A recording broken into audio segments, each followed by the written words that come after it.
Hello, another episode of Donna Jet 625 Donna. This time we will be doing recess hop. So, a recess hop, somebody would imagine what an absolute waste of time if you can just do a simple cut and drop this induction hop in, but no, people are a bit more needy. So they need a recess hop. So essentially, this is our worktop that you create in two ways. Number one is you go there and you draw it on LibreCut, because maybe nobody actually did notice what program did I use. So it's LibreCut. So we're creating a polyline outside and polyline inside. So then the machine will understand it as that. Now, having this, we can edit.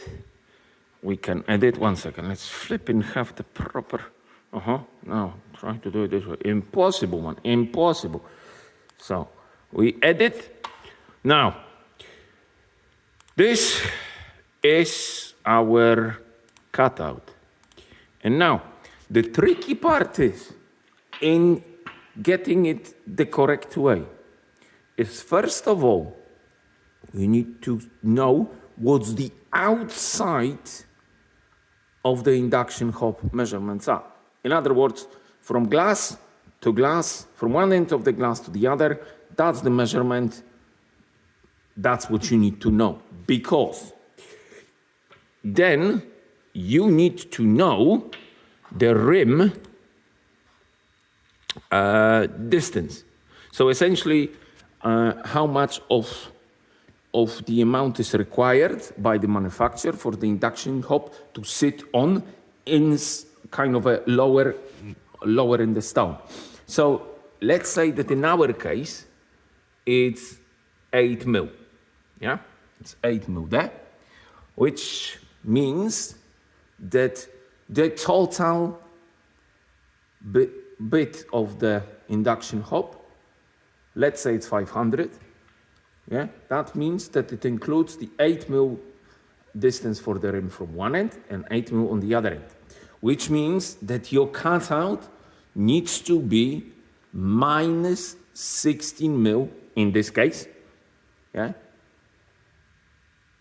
both sides, top, height and width. Yeah, so that needs to be 16 mil smaller. So that's why when you're drawing this, yeah, either on the scan thing on the machine or in here, you need to keep that in mind, because if you're gonna just put the amount of the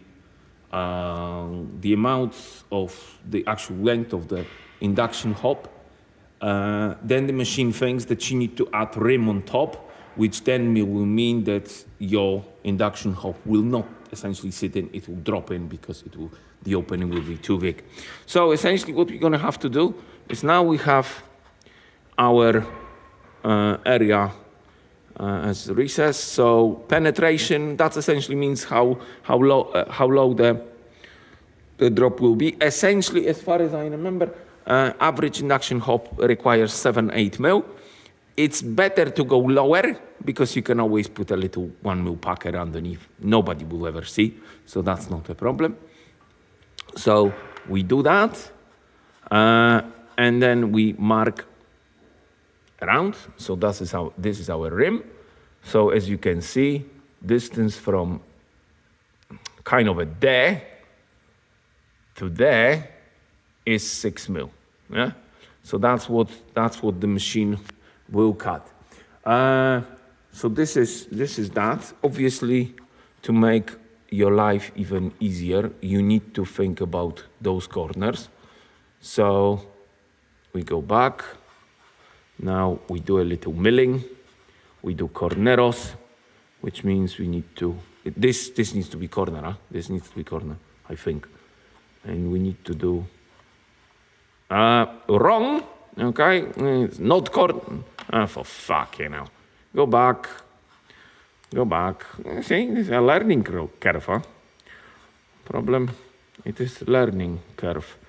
So I should make this video one more time, but maybe not. Anyway, so squares are up. Oh, yeah.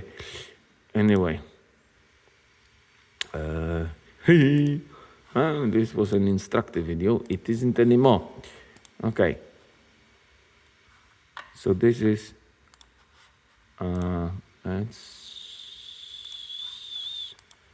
okay. I have an ID. Let's do the corner. Let's do the corner, the corner, the corner. So that follows our cuts, yeah? And then on top of that, we do our rim. Yeah? Make sense? Oh, after all this clicking, potentially not.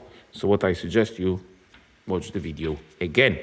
So now we are ready. Our worktop is there, so obviously the cuts you need to do. But I would strongly suggest that you do your little milling first. Milling. Then your recess. And as the last bit, I would do cuts. If I'm wrong and you think it should be different and you've got any type of experience, please do write down in the comment. So that's done. Yeah. So then obviously, yes. What is your issue? There is no issue. The problem is that obviously she doesn't see any material. But that's okay, because that is, that obviously I'm not going to show how to cut because it's cut already and I'm just making sure that we are fully aware. So that, yeah. And eventually when we do our standard procedure of cutting, yeah, so move all of the millings up, of millings up, la, do your little probe, obviously in the middle, do all this, and then you're ready to go. So obviously the milling should be at the top. I'm not going to be doing that because that will take another 50 seconds of the video, which obviously we think the life is essential. So that's that. And then when it's all cut, when she's happy, this is how it eventually looks. I've got it upside down just to show you that those distances are exactly the distances I've got the cutout for. Yeah, so this is what I assume was the cutout for. And my induction hob is there. And she can slot in here within that rim. Yes, sit nicely. Obviously, this is only for showing purposes. So obviously, it's got nothing to do with real life. As in real life, potentially that will be wider, it will be lower. The radius will be too big, maybe, because on average, the radius is around 5 mil. So that should have to be potentially taken a bit more by Dremel. But again, the crucial bit is obviously this is now from there to there, it's 416, and there to there is 416. So this is crucial. You need to, when you're cutting, you need to go backwards. So you need to start from knowing the end size and then start taking numbers off to achieve the cutout size. And that essentially is that. So, it's cut from a crap of material, so that doesn't matter. But this is how we do that. And Donna is doing it very well. Any questions, please put them in the comments.